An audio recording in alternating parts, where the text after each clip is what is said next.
찾으셨으면 31절부터 35절까지의 말씀을 다 같이 한 목소리로 함께 읽도록 하겠습니다. 저가 나간 후에 예수께서 가라사대 지금 인자가 영광을 얻었고 하나님도 인자를 인하여 영광을 얻으셨도다.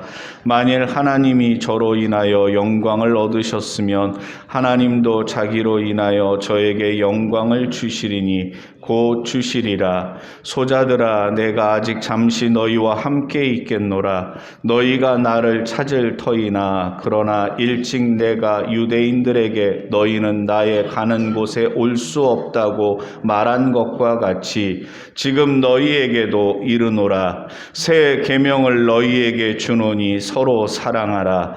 내가 너희를 사랑한 것 같이 너희도 서로 사랑하라. 너희가 서로 사랑하면 이로써 모든 사람이 너희가 내 제자인 줄 알리라. 아멘. 할렐루야.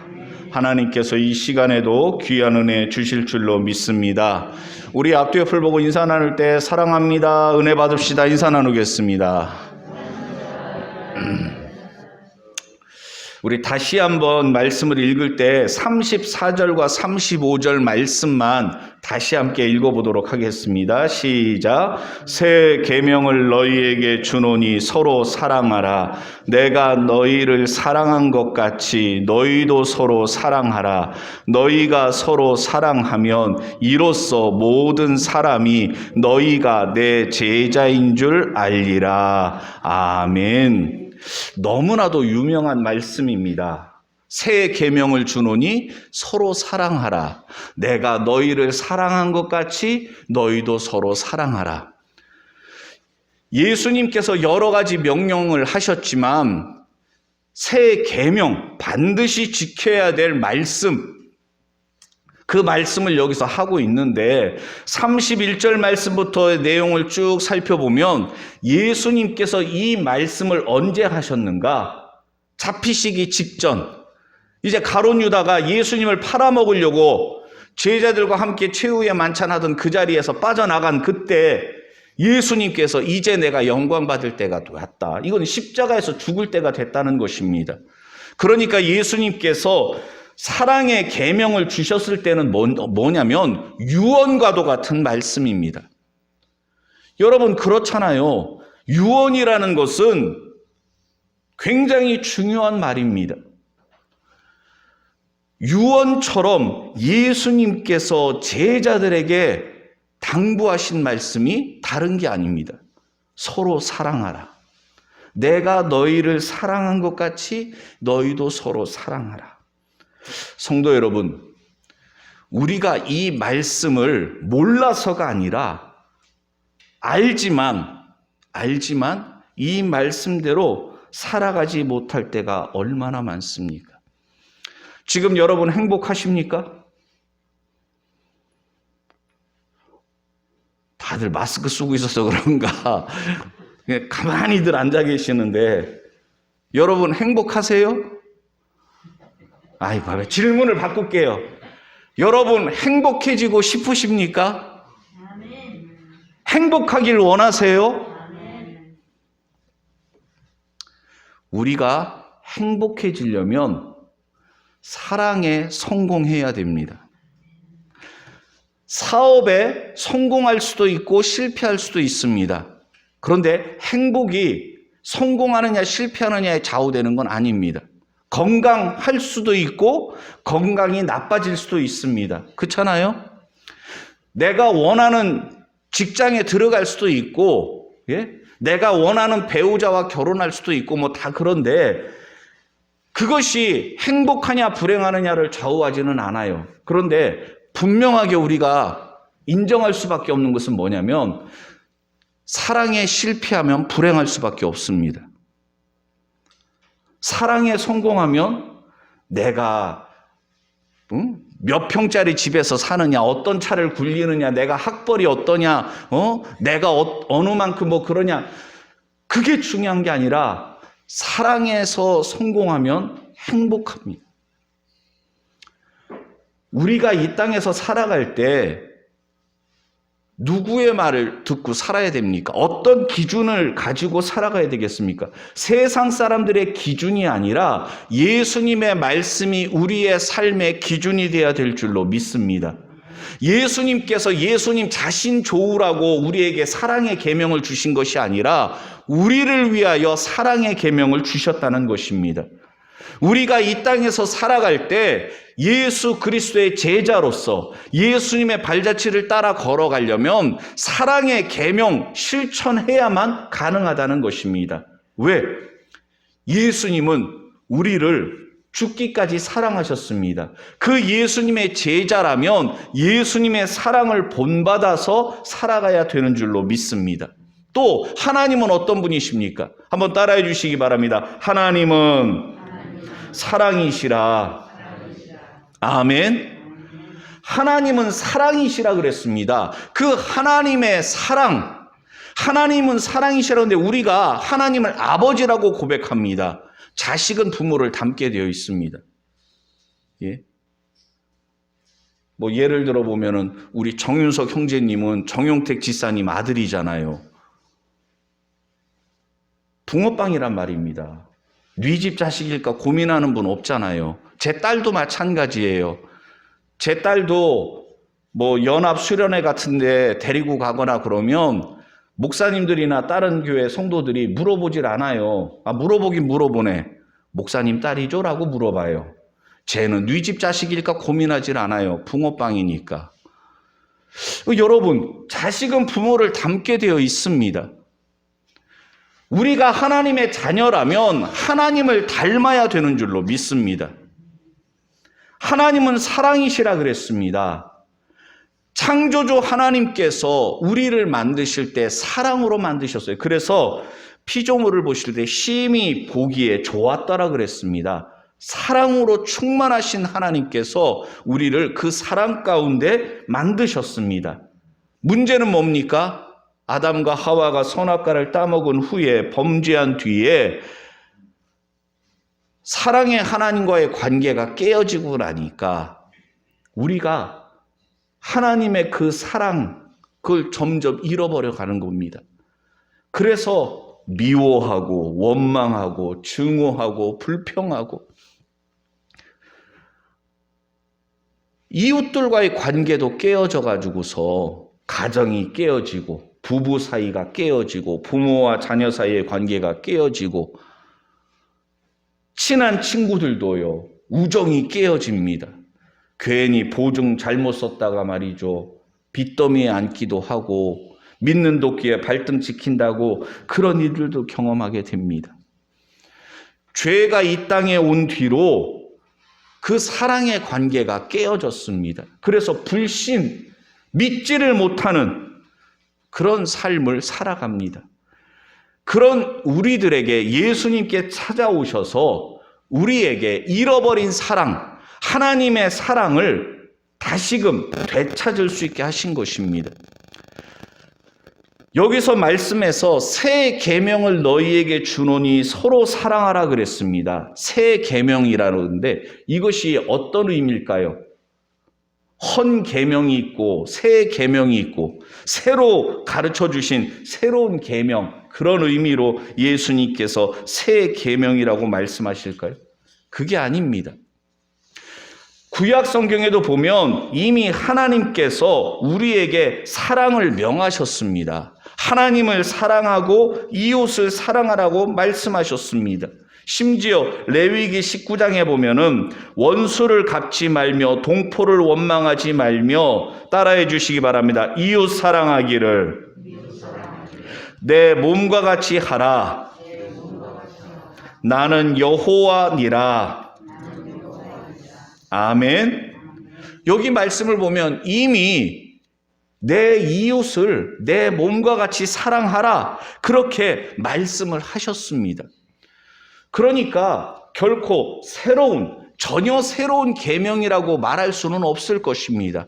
그런데 예수님께서 여기에서 새 계명이라고 말씀하신 것은 시간적인 의미의 새 계명이 아니라 질적으로 차원이 다른 계명을 주신다는 것입니다. 구약 성경에서 이웃을 사랑하라라고 할 때 내 몸과 같이 사랑하라 그랬습니다. 그런데 예수님께서는 한 발 더 나아가서 질적으로 차원이 다른 말씀을 하시는 겁니다. 사람은요, 어떻게 합니까? 내가 기대하는 만큼 사랑을 하는 거예요. 내가 사랑했으면 저 사람도 나를 사랑하기를 원합니다. 기대합니다. 그러니까 어린이날 선물 줄 때 어버이날 기다리겠다 말은 안 하지만, 가는 게 있으면 오는 게 있어야 될 거 아닙니까? 기브 앤 테이크. 예? 뭔가 조건적인 사랑을 이야기합니다. 무조건적인 사랑을 한다 하면서, 부모의 사랑은 무조건적인 사랑이라고 하면서도 부모 여러분, 자녀들에게 기대 안 합니까? 뭔가 기대하는 게 있잖아요. 그것이 다 그런 거예요. 그런데 예수님께서 새 계명을 너희에게 주노니 서로 사랑하라. 그러면서 하신 말씀이 뭐냐면, 내가 너희를 사랑한 것 같이 너희도 서로 사랑하라 그랬습니다. 즉 예수님께서 명하신 사랑은 십자가 사랑, 예수님께서 우리를 죽기까지 사랑하셨는데 그 사랑이 기준이 되라는 것입니다. 드라마나 영화나 세상 노래나 얼마나 흔한 것이 사랑이라는 단어입니까? 사랑 빼면 아무것도 안 될 것 정도로. 예? 그런데 그 사랑이 어떻습니까? 예수님의 사랑과는 너무나도 차원이 달라요. 너무나도 이기적인 사랑이고요. 자기들 사랑 때문에 주변에 있는 사람들은 다 상처받게 하기도 하고요. 얼마나 문제가 많은 사랑인지 모릅니다. 세상에서 말하는 사랑은 병든 사랑입니다. 왜곡된 사랑입니다. 죄로 인해서 더럽혀진 사랑입니다. 참 사랑이 무엇인지를 잃어버렸어요. 그런 인간들에게 예수님께서 찾아오셔서 하나님의 사랑이 어떤 사랑인지, 그리고 우리가 회복해야 될 사랑의 원형이 무엇인지를 십자가에서 나타내 보이셨다는 것입니다. 성도 여러분, 우리가 예수님의 제자라면 예수님을 본받아야 됩니다. 하나님의 자녀라면 하나님의 사랑을 닮아야 됩니다. 그러기 위해서는 예수님께서 우리에게 보여주신 사랑, 그것이 뭔지를 제대로 알아야, 우리가 받은 사랑이 어떤 사랑인지를 제대로 이해해야 우리도 그 사랑 본받아서 사랑하며 살아갈 수 있는 줄로 믿습니다. 그런 것 같아요. 용서 받아본 사람이 용서하더라고요. 사랑을 받아본 사람이 사랑을 하게 되어 있습니다. 예전에 그 재미있는 글들 중에 그런 게 있었습니다. 사랑을 글로 배웠다. 예? 뭐 그런 거요. 요리도 마찬가지죠. 그 책이라든가 뭐 그런 데에서 요리하는 거, 뭐 설탕 몇 그램, 뭐 얼마, 그거 보고서 요리하면 맛이 있을까요, 없을까요? 제가 해봤는데요, 진짜 맛이 이상해요. 그거 하라는 대로 하는데도 안 돼요. 내 손이 똥손이구나. 가르쳐줘도 이 똥손 가지고는 안 되더라고요. 아니, 옛날 어르신들 그렇잖아요. 이거 요리 어떻게 해요? 소금 조금 넣고 뭐 좀 넣고 뭐 그래서 끓이면 되지 뭐. 아주 간단하게 설명하는데 이 똥손 가지고 그렇게 했다가는 아무도 못 먹습니다. 그러니까 여러분, 사랑이라는 것을 예수님께서 우리에게 가르쳐 주실 때 직접 본을 보여주셨단 말입니다. 예? 그래서 우리가 가능한 겁니다. 우리가 예수님의 사랑을 받았기 때문에, 은혜를 경험하니까 우리에게 예수님께서 우리 안에 내주하셔서 우리를 감동 주셔서 우리로 봉사하게 합니다. 섬기게 하십니다. 은혜 받으면요, 왼수 같은 남편이 불쌍하게 여겨집니다. 우리 영 권사님 고개를 끄덕이시잖아요. 권사님이 인정하시잖아요. 왼수 같은 자식이 그렇게 측은하게 느껴지는 거예요. 이거는 내가 사랑해야지 의지적으로 결심한다고 되는 게 아니라, 그래요. 우리가 은혜가 떨어지니까 만사가 귀찮고 짜증나고, 아유, 목사님 또 무슨 대신방이야. 요즘 때가 어느 때인데 은혜가 떨어지면 모든 것이 부담이 되고 짜증이 납니다. 근데 은혜가 충만하면요, 힘든 줄을 몰라요. 여러분 예전에 젊었을 때, 우리 권사님들 젊었을 때 어떠셨어요? 저는 놀랬습니다. 서인교회에 와서 놀랬던 것 여러 가지 있지만 그 중에 하나가 뭐냐면, 교인 중에 초상이 나면 꽃가마를 만들었대요. 종이꽃을 밤새도록 만들어서 그걸 관에다가 이렇게, 어차피 화장할 거 아닌가? 그거 다 태워 없어질 텐데, 그래도 서인교회 전통은 뭐냐? 교인이 죽거나 초상이 나면 밤새 종이꽃을 만들어서 그걸 했다는 거예요. 성도 여러분, 어떻게 그것이 가능합니까? 설명할 수 없어요. 말로 설명할 수는 없어요. 근데 그때 그렇게 한 거예요. 예전에는요, 지금만큼 참 모든 것이 부족했잖아요. 그렇지만 여러분들, 산기도 하고 기도원 가고, 요즘은요 기도원 시설이 얼마나 잘 돼 있는지 몰라요. 에어컨도 잘 나오고요, 겨울에도 따끈따끈하고요, 식당 밥도 좋고 그래요. 예전에는 어땠습니까? 솥을 짊어지고 쌀 가지고 가서 밥 해 먹어가면서 기도원에 가서 은혜를 사모하고 기도하고 그러셨잖아요. 그때 심었던 기도의 열매를 오늘 우리가 맛보면서 살아가는 줄로 믿습니다. 우리가 그때처럼 기도를 심지 않으면 우리의 자녀들이 먹을 열매가 없는 겁니다. 예전보다 모든 것이 좋아졌지만 예전만큼 우리가 기도하지 못하고 헌신하지 못하고 봉사하지 못합니다. 자동차도요, 아무리 비싸고 좋은 스포츠카라 할지라도 기름이 떨어지면 멈출 수밖에 없습니다. 지금 우리의 영적 상태는 어떻습니까?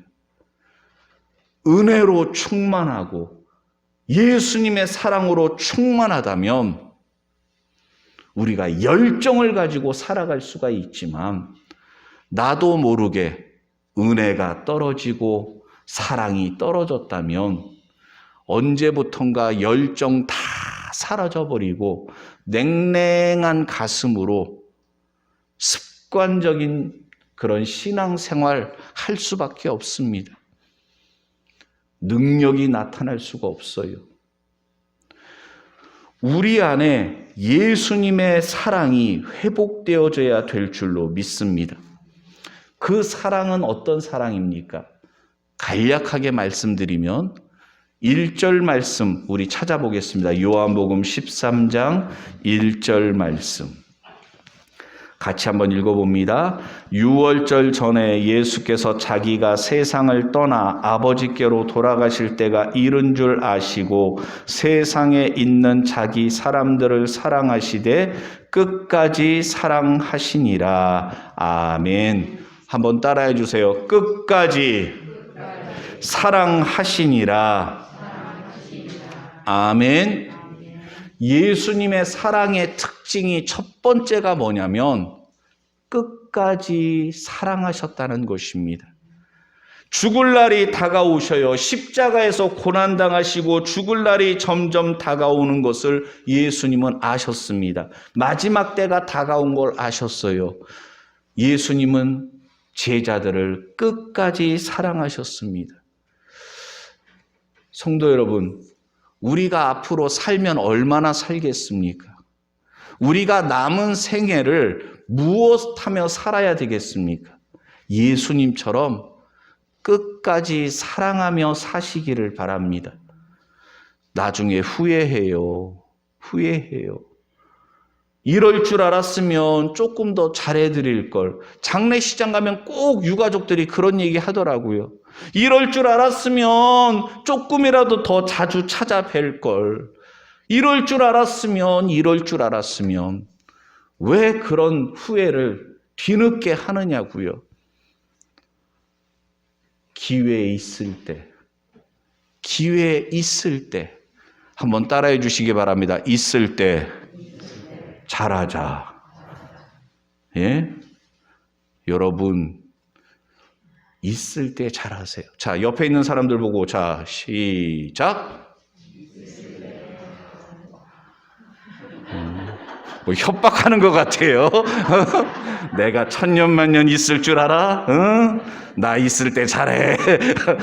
협박하는 것 같지만, 여러분, 다른 사람한테 뭔가를 기대하고 하는 게 아니라 우리가 그렇게 결심해야 됩니다. 그래, 내가 지금 힘들지만 내가 영원히 이 사람 곁에 있는 게 아닌데 조금이라도 있을 때 잘해줘야지. 응? 있을 때 잘해줘야지. 부모에게, 자녀에게, 배우자에게, 또 사랑하는 성도들에게 우리가 예수님처럼 끝까지 변함없는 사랑, 끝까지 사랑하면서 살아가야 될 줄로 믿습니다. 또한 예수님의 사랑은 어떤 사랑입니까? 먼저 하는 사랑이었습니다. 먼저 손을 내밀고 먼저 찾아오시고 요한일서 1장 4장 뭐 여러 군데 나오는데 사랑은 여기 있으니 우리가 하나님을 사랑한 것이 아니요 오직 하나님이 우리를 사랑하사 우리 죄를 위하여 화목제로 그 아들을 보내셨음이니라. 우리가 하나님을 사랑한 게 아니라 하나님이 우리를 사랑하셨습니다. 우리가 예수님께 요구한 게 아니라 예수님께서 우리에게 찾아오셨습니다. 우리가 믿음이 좋아서 지금 이렇게 모여서 예배드리는 것이 아니라 예수님께서 우리를 긍휼히 여기셔서 우리를 포기하지 않으셔서 우리가 믿음 생활하고 있는 것입니다. 우리는 약하고 부족하고 우리는 어리석고 우리는 못났지만 예수님께서 우리에게 먼저 찾아오셔서 사랑이 무엇인지를 가르쳐 주시고 천국과 지옥이 있음을 알려주시고 우리로 하여금 저 천국에 소망을 두고 살아가게 하셨다는 것입니다. 참 놀라운 게 뭐냐면 박사 학위를 가지고 있고 해외 유학도 갔다 오고 머리 똑똑하기로 대단한 사람인데 성경을 이해를 못하는 거예요. 믿어지지가 않는데요. 아니, 나보다 그렇게 머리 좋은 사람이 왜 이렇게 성경을 이해를 못할까? 오히려 학교 문턱에도 들어가 보지 못한 저 시골에서 말이죠. 하얀 건 종이요, 까만 건 글씨, 이런 시골 분들도 예수님을 믿는데 하나님의 말씀을 이해하고 그 말씀을 사랑하면서 살아가는데 말이죠. 세상 지식으로는 이해할 수 없는 것이 하나님의 말씀이라는 것입니다. 어떤 분들은 자기가 종교를 선택하는 줄로 알아요. 기독교를, 불교를, 이슬람도 있죠. 근데 종교를 선택한다. 여러분, 내가 예수님 한번 믿어볼까? 믿어줘? 그게 가능할까요? 그건 어리석은 불가능한 것입니다. 예수님께서 우리에게 찾아오셔서 우리의 마음의 문을 두드리지 않으면 우리는 예수님을 영접할 수가 없습니다. 마지막으로 예수님의 사랑은 어떤 사랑이냐면 히브리서 4장에 보니까 때를 따라 돕는 은혜를 얻기 위하여 은혜의 보좌 앞에 담대히 나아갈 것이니라 말씀하고 있습니다. 한번 따라해 주시기 바랍니다. 때를 따라 돕는 은혜. 아멘. 우리는 내일 일을 알지 못합니다. 아니, 지금 당장 내게 꼭 필요한 것이 무엇인지도 잘 몰라요. 예수님은 우리를 돕는 분이신데 때를 따라 우리의 필요한 것이 무엇인지를 다 아시는 그분께서 필요적절하게 우리를 도우시고 인도하시는 분이십니다. 우리가 기도하는데 어떤 때는요, 나중에서야 어휴 다행이다. 예수님께서 그때 내 기도 안 들어주신 게 정말 다행이다. 왜 그런 분들이 있잖아요. 엄마 나 이 사람 아니면 나 결혼 안 할 거야. 난 이 사람 무조건 이 사람이랑 무조건 결혼해야 돼. 그래놓고 나중에 그러잖아요. 엄마 왜 나를 안 말렸어? 그 인간하고 결혼 못하게 말리지. 야 내가 말렸잖아. 더 말리지. 응? 절대로 결혼 못하게 말리지. 왜? 응? 그러면서 원망해요. 그렇게 반대를 무릅쓰고 결혼해 놓고. 예? 우리는 때로는 이거 아니면 안 돼. 이거 꼭 돼야 돼. 라고 생각하지만 나중에 시간이 지나고 나면 어휴, 큰일 날 뻔했구나. 그럴 때가 참 많아요. 우리의 지식에는 한계가 있습니다. 그래서 하나님께서 만약에 우리가 구한 것 그대로 들어주셨다간 큰일 날 일들이 너무 많다는 것입니다. 예수님의 사랑은 어떤 사랑인가? 나보다 나를 더 잘 아시는 그분께서 때를 따라 필요적절하게 우리를 도와주십니다. 그게 은혜입니다. 받을 자격 없는데 받는 것이 은혜예요. 대가가 없는 것이 은혜입니다. 여러분, 선물은요, 어떤 겁니까? 내가 누군가에게 어떤 귀한 선물을 받았어요. 아유, 감사합니다. 이게 얼마예요? 내가 지갑 꺼내서 선물값 하려고 그러면 그게 선물입니까? 그 선물을 정성껏 준비한 사람을 오히려 모욕하는 것 아닙니까? 예수님의 사랑을 왜 은혜라 그러고 값없이 주시는 선물이라고 말합니까? 예수님은 아무 대가를 바라지 않고 우리에게 사랑을 주셨다는 것입니다. 그리고 그 사랑은 때를 따라 돕는 은혜로 지금도 우리와 함께하고 계신 줄로 믿습니다. 어쩌다 한번 도와주시는 것이 아니라 예수님 믿을 때 한번 도와주시는 것이 아니라 예수님의 사랑은 날마다 우리를 도와주시는 사랑입니다. 그렇기 때문에 우리가 그 사랑을 받았으니 우리도 때를 따라 돕는 사랑을 하며 살아가야 될 줄로 믿습니다. 또 우리는 예수님의 사랑, 끝까지 베푸시는 사랑을 받은 사랑입니다.